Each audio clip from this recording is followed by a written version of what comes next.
من الشیطان الرجیم بسم اللہ الرحمن الرحیم حرمت علیکم المیتۃ والدم ولحم الخنزیر وما أهل لغیر اللہ بہ والمنخنقۃ والموقوذۃ والمتردیہ والنطیحۃ وما أكل السبع إلا ما ذکیتم وما ذبح على النصب وأن تستقسموا بالأزلام ذلكم فسق صدق اللہ مولانا العظیم۔ یہ سورہ مائدہ ہے، اس میں بھی بہت احکامات ہیں۔ اللہ کہتے ہیں حرمت علیکم المیتہ،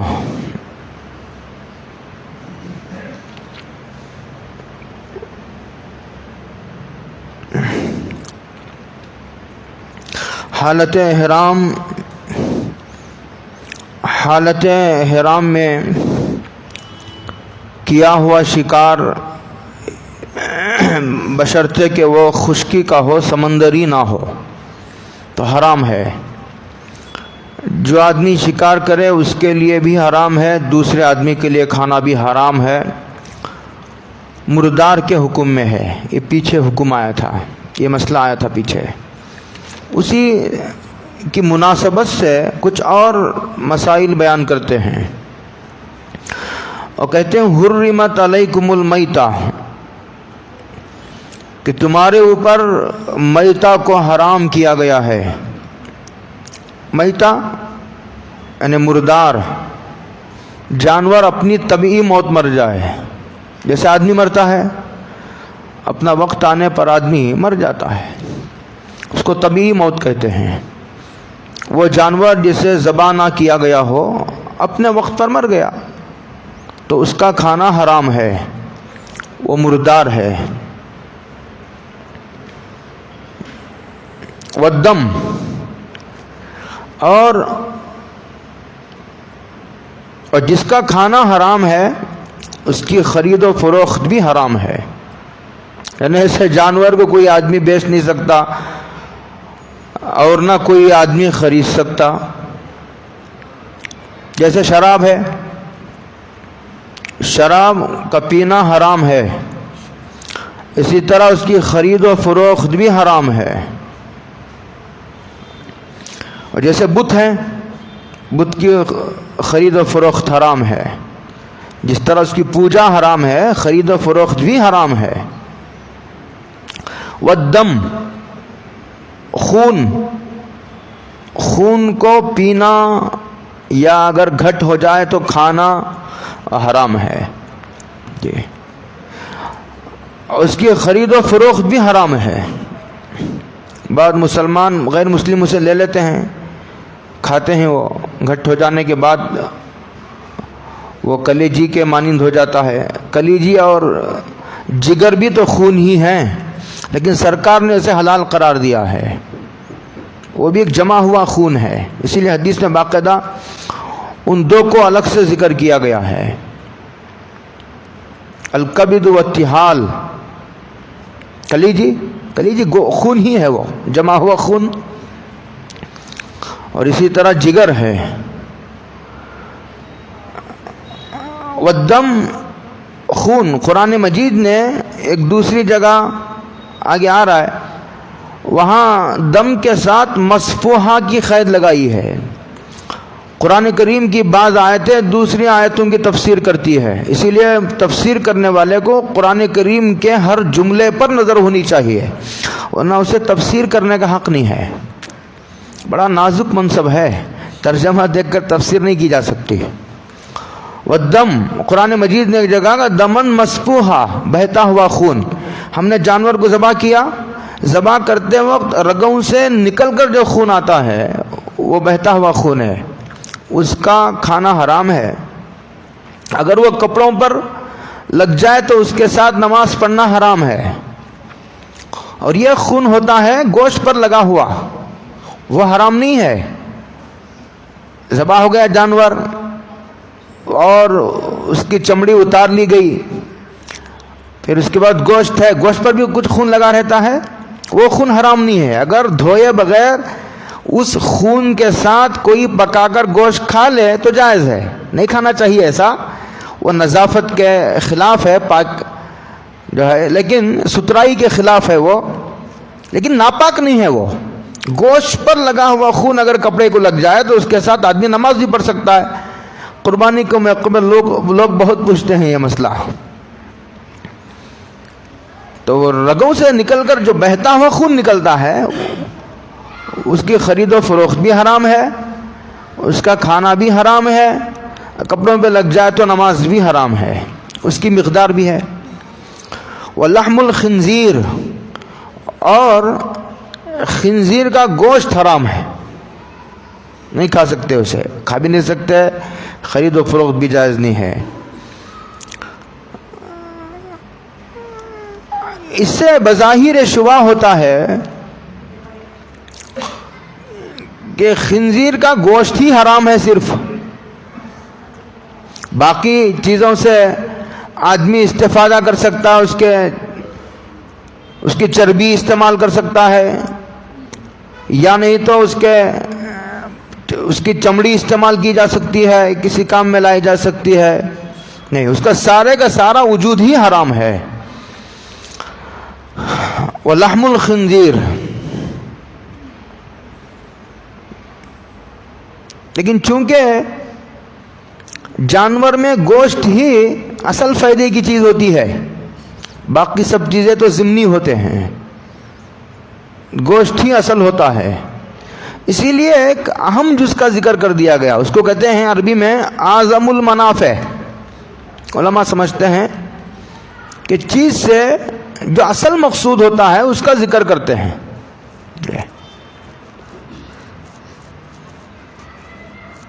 جب اس کا پورا وجود ہی ناپاک ہے تو پیدا کیوں کیا گیا, یہ ہے سوال. آدمی ساری چیزیں کھانے کے لیے ہی تو پیدا نہیں کی گئی. گزشتہ میں عرض کر رہا تھا تفسیر کے بعد یہیں پر, ہمارے حضرت نے ابھی قریب میں ایک روایت ذکر کی کسی بیان میں کہ جب حضرت نوح علیہ السلام کو یہ حکم ہوا کہ اب اس کے بعد کوئی آدمی آپ پر ایمان لانے والا نہیں ہے, وہی سے بتایا گیا حضرت نوح علیہ السلام کو, اس لیے جتنے لوگ ہیں ان کو سوار کر لو. ایک روایت کے مطابق 82 افراد تھے, وما آمن معه الا قلیل, بعض روایتوں میں 32 بھی آیا ہے, الا قلیل کی تفسیر میں. اور پھر جانوروں کے بارے میں یہ حکم ہوا, ایک جانور کے 2 جوڑے, یعنی اگر گائے ہے گائے بھی بیل بھی, بکری ہے تو بکری بھی بکرا بھی, اس طرح جوڑے جوڑے سوار کر لو.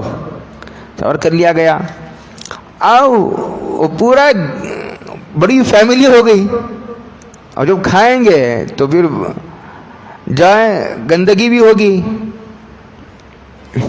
تو ساری کشتی میں گندگی بھر گئی. اب اسے کون صاف کرے؟ تو کہتے ہیں کہ حضرت نوح علیہ السلام کی کشتی میں اللہ نے خنزیر کو پیدا کیا اس گندگی کو صاف کرنے کے لیے. بڑا عظیم نفع ہے اس کا.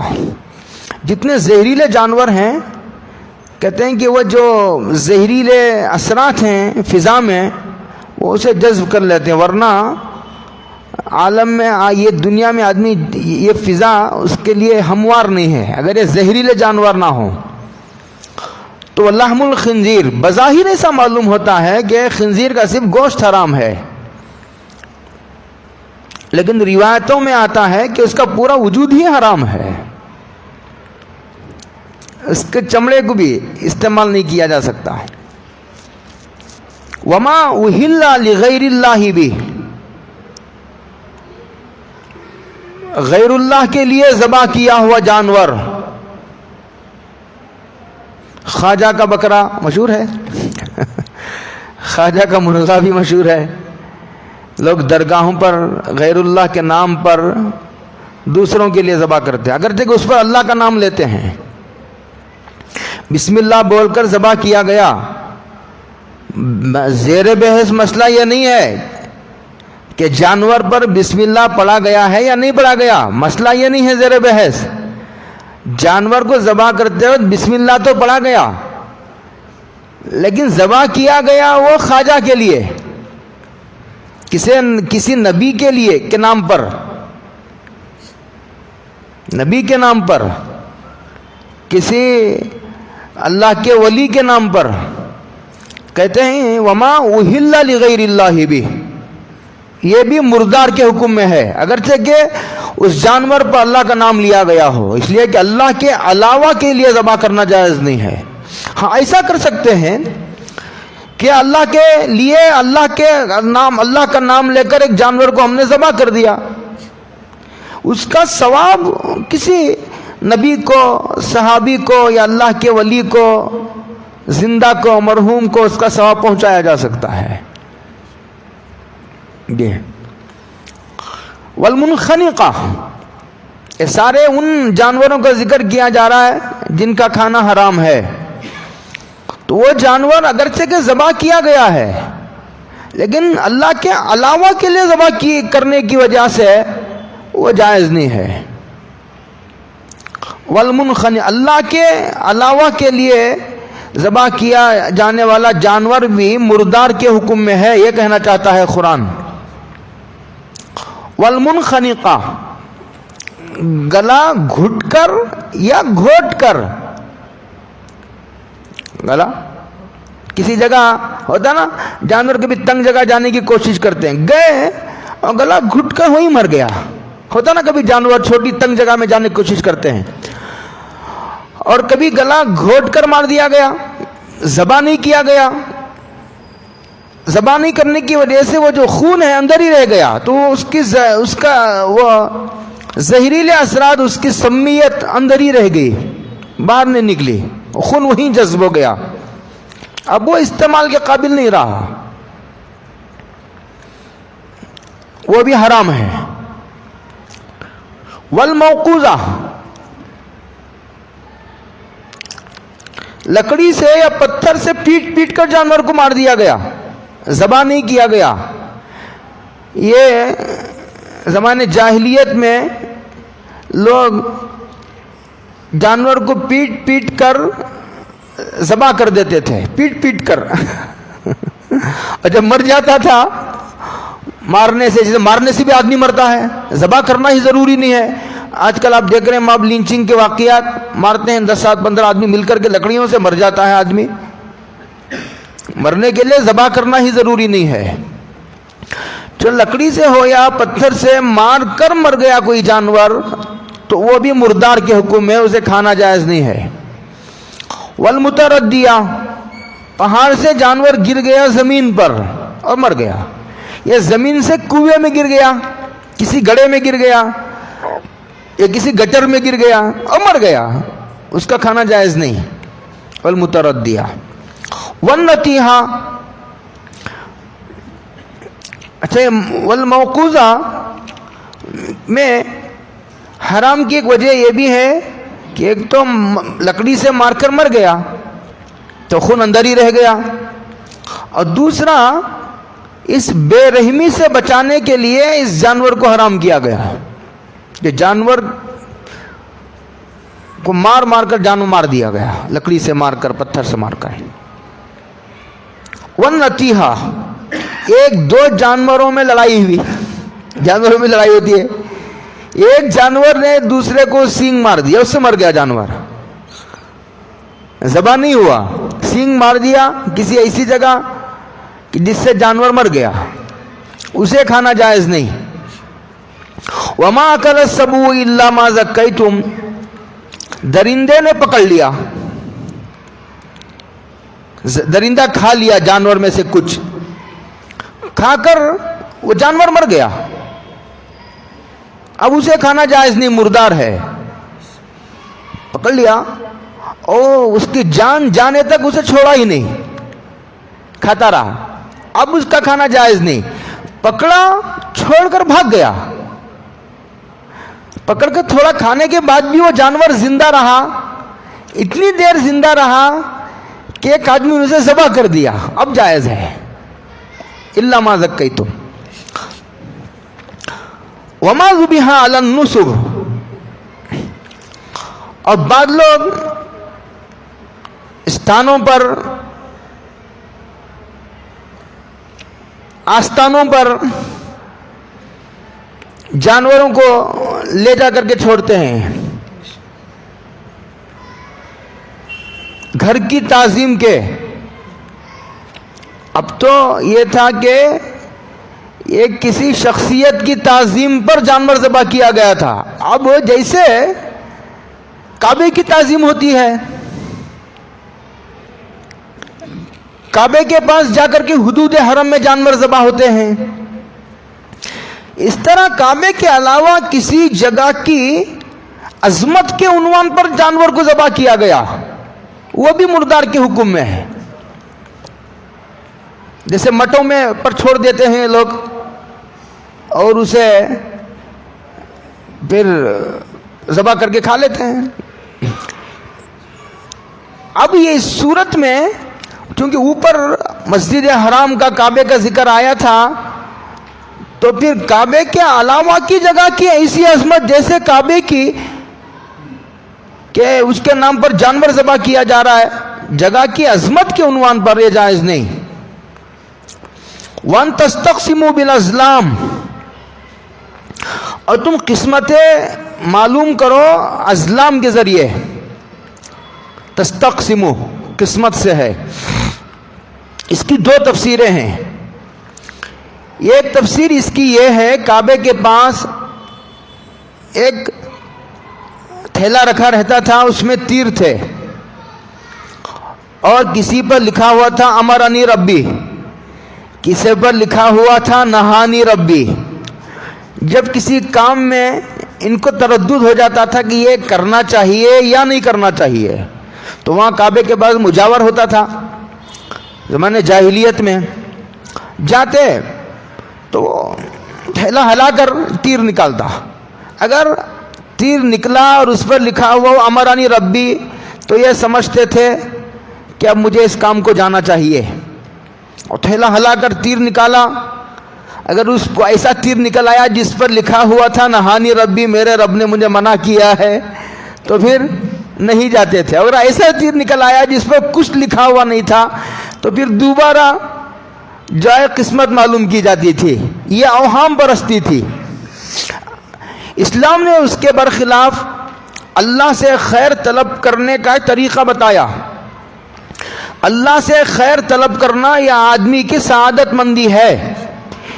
کسی بھی ایسے معاملے میں جس میں آدمی کو تردد ہو، اس میں اللہ سے خیر طلب نہ کرنا یہ آدمی کی بدبختی کی علامت بتائی گئی ہے روایت میں۔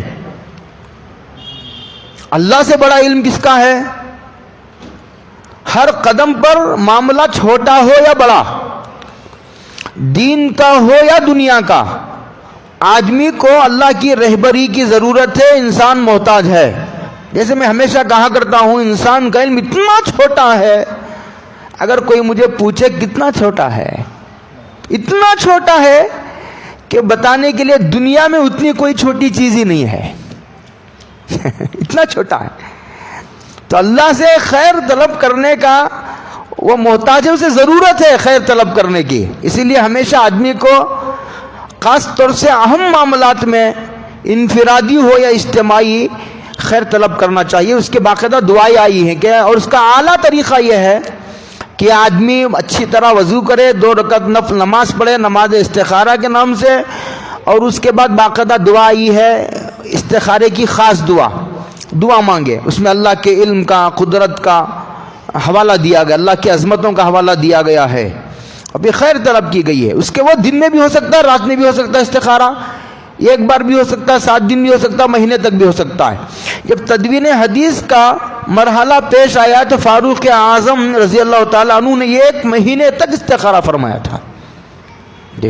یہ وہ کام ہے جسے نبی نے نہیں کیا، اور ضرورت ہے امت کو، کہیں بدعت نہ ہو جائے۔ پھر شرع صدر ہوا حضرت کو، فاروق اعظم رضی اللہ تعالیٰ عنہ کو، تو انہوں نے جمع کیا، جمع قرآن ہو یا جمع احادیث کے بارے میں ہے۔ اور خواب نظر آ بھی سکتا ہے، آنا ضروری نہیں ہے۔ استخارے کا صرف نفع اتنا ہے، استخارہ کرنے کے بعد شیخ الاسلام ہم سب کے مخدوم محمد تقی عثمانی صاحب جو پڑوس ملک کے بہت بڑے عالم ہیں، بلکہ پورے عالم اسلام کے بڑے علماء میں ان کا شمار ہے اور چیف جسٹس بھی رہ چکے وہ، انہوں نے جو لکھا اس کا خلاصہ 2 لفظوں میں یہ ہے: ایک آدمی نے ایک خاص کام کے لیے استخارہ کیا، استخارے کے بعد دعا کا نفع یہ ہوتا ہے، اس طور پر ظاہر ہوتا ہے، کبھی خواب نظر آتا ہے، کبھی نظر بھی نہیں آتا، خواب میں بھی رہبری کی جاتی ہے آدمی کی، اس کا یقینی نفع یہ ہے کہ اس دعا کے بعد جس کام کے لیے استخارہ کیا تھا اگر حالات بنتے چلے گئے، سکسس ہوتے چلے گئے، تو سمجھنا چاہیے کہ کام میں آگے بڑھنا چاہیے مجھے۔ اگر حالات ٹوٹتے چلے گئے تو آدمی کو سمجھنا چاہیے کہ مجھے قدم پیچھے ہٹا لینا چاہیے، یہ اشارہ ہے، یہ اس دعا کا نفع ہے۔ وَأَن تَسْتَقْ بزرگوں کو الہام بھی ہوتا ہے، وَأَن تَسْتَقْسِمُوا بِالْأَزْلَامِ۔ تو اس کی دوسری تفسیر یہ ہے کہ قرآن نے رد کیا، یہ کیا اوہم پرستی ہے، خود اپنی طرف سے لکھ کر تیر اٹھا لیتے ہو اٹکل پچو اندازے سے اور پھر خود اس پر اعتماد کرتے ہو، یہ تو غلط طریقہ ہے، یہ اوہام پرستی ہے۔ جیسے کالی بلی سامنے سے چلی گئی، بیچاری بلی کا کیا قصور ہے؟ ایسا انسان دیکھو، جب آدمی گرتا ہے نا تو مخلوق کو بھی نفع نقصان کا مالک سمجھ لیتا ہے، جب نبی بھی نفع نقصان کا مالک نہیں ہے تو بیچاری بلی الو کے بارے میں لوگ کہتے ہیں کہ جہاں بیٹھتا گھر ویران ہو جاتا ہے، حالانکہ جو گھر ویران ہے وہاں الو آ کے بیٹھتا ہے، وہیں بسیرا کرتا ہے اس کے بیٹھنے کی وجہ سے گھر نہیں اجڑا بیچارہ۔ اور ایک بات میں ہمیشہ کہا کرتا ہوں اصولی طور پر کہ گناہ بیچارہ الو کیا کرے گا گناہ، اسے کیا معلوم ہے گناہ کیا ہوتا ہے، وہ مکلف ہی نہیں ہے، مخلوق انسان اور جنات مکلف مخلوق ہے۔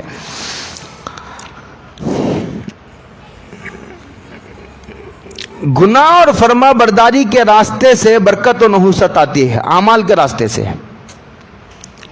گناہ تو انسان کرتا ہے، الو بیچارہ کیا گناہ کرے گا، اس کے بیٹھنے کی وجہ سے گھر نہیں اجڑا، اجڑے ہوئے گھروں میں آ کر وہ بسیرا کرتا ہے عموماً۔ تو لوگ عقیدے کے اعتبار سے اتنے کمزور ہو گئے کہ ایک بلی کو بھی وہ مؤثر سمجھنے لگے۔ ایسا تو ہوا ہے اسلام میں کہ اسلام نے بعض مہینوں کی، بعض راتوں کی، بعض گھڑیوں کی، بعض اوقات تک کی فضیلت ارشاد فرمائی ہے، لیکن کسی دن کی، کسی رات کی اور کسی مہینے کی، کسی گھڑی کی نحوست ارشاد فرمائی ہو، ایسا نہیں ہے پورے اسلام میں کہیں۔ جمعہ کی فضیلت ہے رات کی، یہ گھڑی ہے جس میں دعا قبول ہوتی ہے، یہ بھی آیا ہے۔ رمضان کی فضیلت آئی ہے، رمضان کے راتوں کی فضیلت آئی ہے، شب برات کی آئی ہے، شب قدر کی آئی ہے، رجب کی راتوں کی آئی ہے، اور جو ہے اسی طرح ذی الحجہ کے شروع کے 9 دنوں کی فضیلت آئی ہے قرآن مجید میں، وغیرہ وغیرہ۔ لیکن نحوست کسی خاص دن کی اسلام نے نہیں بیان کیا۔ ایک تو دوسرا اس کی تفسیر یہ ہے، دوسری تفسیر، ایک اونٹ ذبح کرتے تھے 7 آدمی یا 10 آدمی مل کر، 10 آدمی پیسے، 10 آدمی اس میں شیئر کر لیتے تھے، 10 آدمی نے پیسہ انویسٹ کیا اور ایک اونٹ خریدا اور اسے ذبح کیا۔ اب گوشت کی تقسیم کیسے ہوگی؟ تول کر ہونا چاہیے نا، مثال کے طور پر 100 کیجی گوشت نکلا تو ہر آدمی کو 10-10 کیجی آنا چاہیے، 10 آدمی اس میں شریک ہیں۔ لیکن یہ کیا کرتے تھے گوشت کے تقسیم کرنے میں، ان کا طریقہ یہ تھا کہ اس کے بھی تیر تھے، ٹھیلا ہلاتے، نکال کے چھپا کے اسے دیتے، اگر اس پر لکھا ہوا ہے نصف تو وہ اونٹ کا آدھا گوشت اسے، اگر اس میں آیا ربع تو پو حصہ اسے، کسی میں آیا زیرو تو اسے کچھ نہیں، حالانکہ اس نے بھی جس کا نام پر زیرو آیا ہے اس کے پیسے بھی لگے ہیں. تو اس کو اسلام نے منع کیا، اس لیے کہ یہ اسی کو جوا کہتے ہیں، جس کا نفع، جو معاملہ نفع نقصان کے درمیان دائر ہو، جیسے چٹی میں ہوتا ہے. یہ ایک حرام جوئے کی وجہ سے، یہ ایک حرام عقیدے کی خرابی کی وجہ سے. عقیدے کی خرابی بھی چونکہ نظر نہیں آتی، وہم، شرک، اس کی برائی اور نحوست کو سمجھنے کے لیے تو انبیاء کی عقل چاہیے. اسی لیے بہت قرآن کریم اس معنوی گندگیوں کو کھول کر بیان کرتا ہے. کہ مردار کی برائی تو تمہیں سمجھ میں آ جاتی ہے کہ یہ مردار ہے، اس کو نہیں کھانا چاہیے. کہتا ہے ان چیزوں کو مردار جانوروں کے ساتھ ملا کر ذکر کرنے کی وجہ یہ ہے کہ اس کی گندگی گو تمہیں نظر نہیں آتی، یہ عقیدے کی گندگی ہے، لیکن یہ مردار کی گندگی سے بھی سخت ہے. عقیدے کی گندگی ہے، عقیدے کی گندگی. ذالکم فسق، یہ گناہ کبیرہ. جب قرآن فسق، قرآن کہتا ہے فسق، تو گناہ کبیرہ ہوتا ہے. الیوم یئس الذین کفروا من دینکم فلا تخشوہم واخشون. آج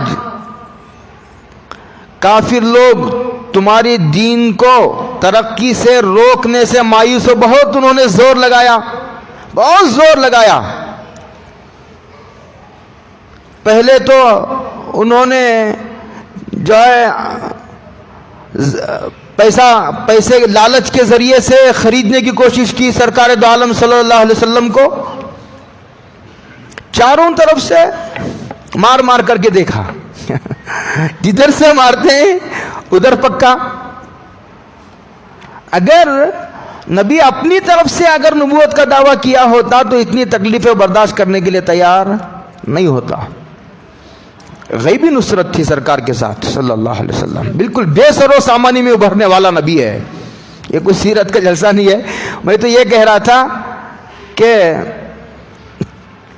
لالچ دے کر زر کا، پیسوں کا، زمین کا، زن، عورت کا، عہدے کا، حکومت کا لالچ، حکومت تک کا لالچ دے کر کے سرکار کو خریدنے کی کوشش کی گئی. سرکار استقامت کے ساتھ جمے رہے. جب لالچ سے کام نہ چلا تو خوف سے، ڈرا کر، دھمکیوں کے ساتھ، حوصلے پست کر کے، تانے دے کر. جب اس پر بھی نہیں چلا، قتل کرنے سے بھی وہ گریز نہیں کیا. انہوں نے قتل کرنے کے منصوبے بنائے. ہجرت کے موقع پر پورے قبیلے کے سردار حضور کے گھر کے اطراف جمع ہو گئے. یہ سب مل کر ایک بار کی حملہ کر دیں گے تاکہ کسی پر بھی، یہ ایک قبیلے کے سردار پر، یہ قبیلے پر جرم نہ ہے. اور سارے قبیلوں سے قریش جنگ کرنے کے لیے تیار نہیں ہوں گے، معاملہ دب جائے گا. ساری آزمائشیں گزرنے کے بعد اب یہ آیت نازل ہو رہی ہے. اب کافر دین کی ترقی کو نہیں روک سکتے. اب مایوس ہو گئے. ساری کوششیں کر کے دیکھ لی، ہر کوشش ناکام ہو گئی. فلا تخشوہم واخشون. میں ہمیشہ کہا کرتا ہوں ایسے موقع پر یاد دہانی کے طور پر، مسلمان یہ سمجھ رہے ہیں کہ ہمارے ساتھ تو اللہ ہے. ہمارے ساتھ کون ہے؟ ہمارے ساتھ جو چاہے کرو. اللہ تو ہمارے گھر کا ہے.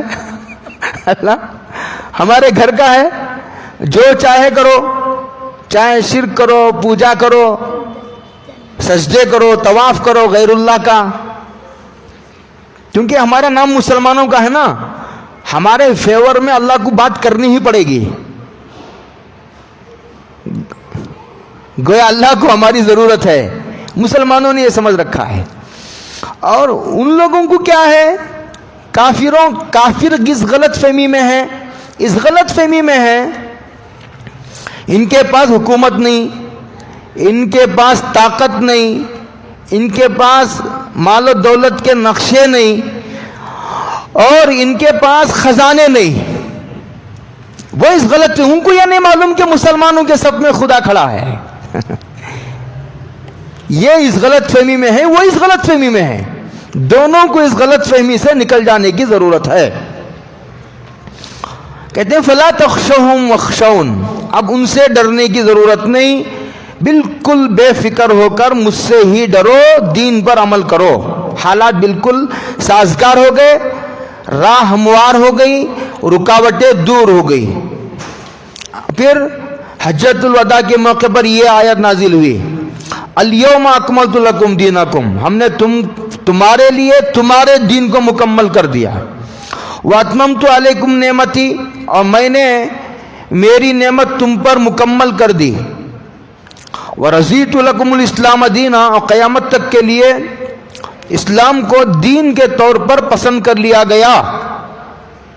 اب قیامت تو کوئی نیا نبی، نئی کتاب، نئی شریعت اور نیا دین نہیں آ سکتا۔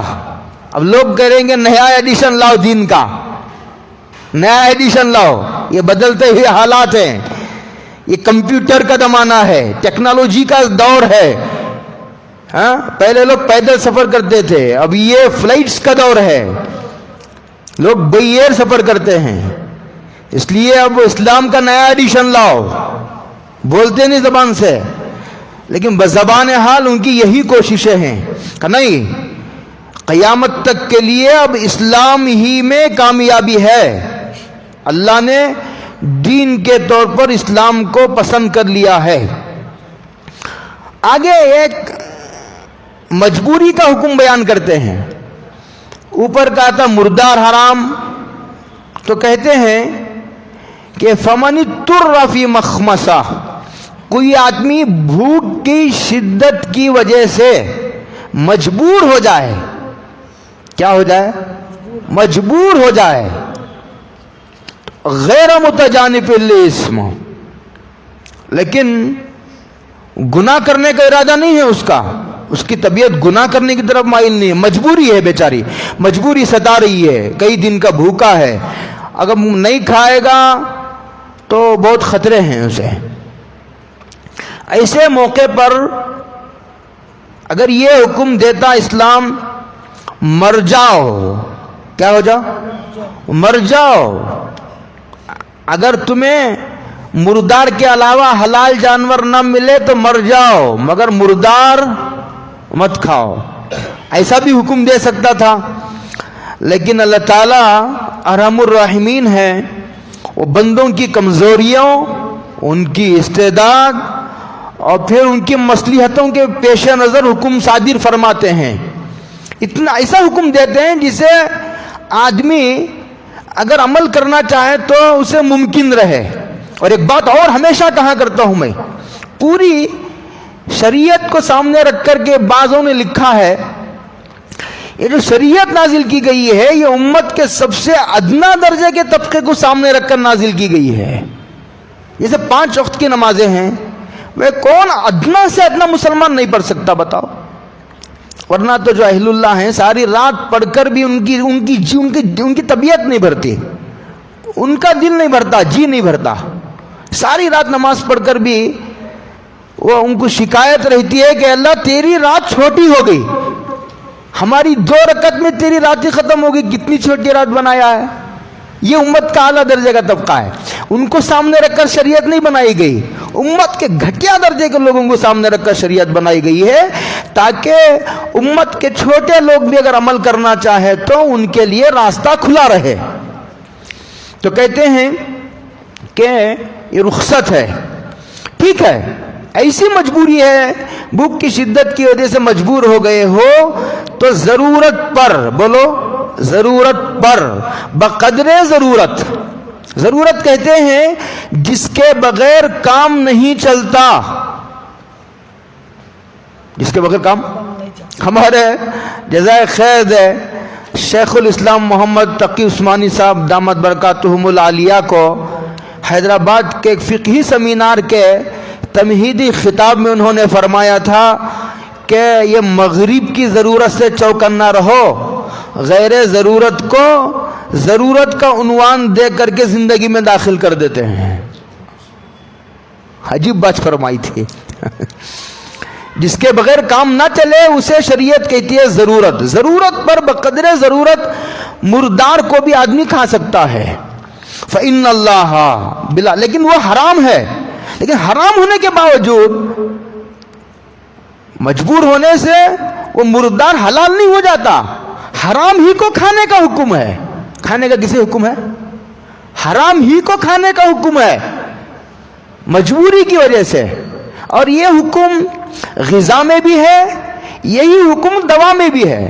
جیسے بعض مرتبہ بعض بیماریوں کی دوا نہیں ملتی، اگر یہ طے ہو جائے، یہ طے آپ ڈاکٹروں سے معلوم کرو، مسلمان سرجن سے، اس کے جو ایکسپرٹ ہوتے ہیں ان سے معلوم کرو کہ اس بیماری کی اس کے علاوہ کوئی دوا ہے نہیں ہے دوری دنیا میں. اگر ڈاکٹر ماہر مسلمان یہ کہے کہ اس بیماری کی اس حرام دوائی کے علاوہ پوری دنیا میں کوئی دوائی نہیں ہے، اگر یہ طے ہو جائے تو پھر ضرورت کے موقع پر حرام دوائی استعمال کر سکتا، لیکن وہ حرام حلال نہیں ہو جاتی. حرام ہی کو استعمال کرنے کی گنجائش اور رخصت دی گئی ہے ضرورت کی وجہ سے. اسی لیے کہا فإن اللہ غفور، اللہ تعالیٰ معاف کرنے والے ہیں. یہ اس لفظ میں اشارہ یہ ہے کہ وہ حرام حلال نہیں ہو گیا مجبوری کی وجہ سے، حرام رہے گا، لیکن اس حرام ہی کو مجبوری کی وجہ سے استعمال کرنے کی اجازت دی گئی. اس لیے معافی مانگو، گناہ تو نہیں ہوگا لیکن پھر بھی معافی مانگو، اللہ معاف کر دیں گے. رحیمن، پکڑ نہیں ہوگی، بس پکڑ کی نفی کرنا ہے، مواخذہ نہیں ہوگا. رحیمن کہتے ہیں کہ اللہ تعالیٰ بہت رحم کرنے والے ہیں، بہت رحم کرنے والے ہیں. یعنی یہ جو گنجائش اللہ دیتے ہیں یہ اللہ کی رحمت کا تقاضا ہے. آگے شکاری کے حکام ہیں. بعضوں کو شکار کا شوق ہوتا ہے. شکار کے حلال ہونے کے 4 شرطیں قرآن کریم نے بیان کیے ہیں. اب اس کو چھڑیں گے پھر پوگنٹھا جائے گا، اس لیے بند کرو. وآخر دعوانا الحمدللہ رب العالمین.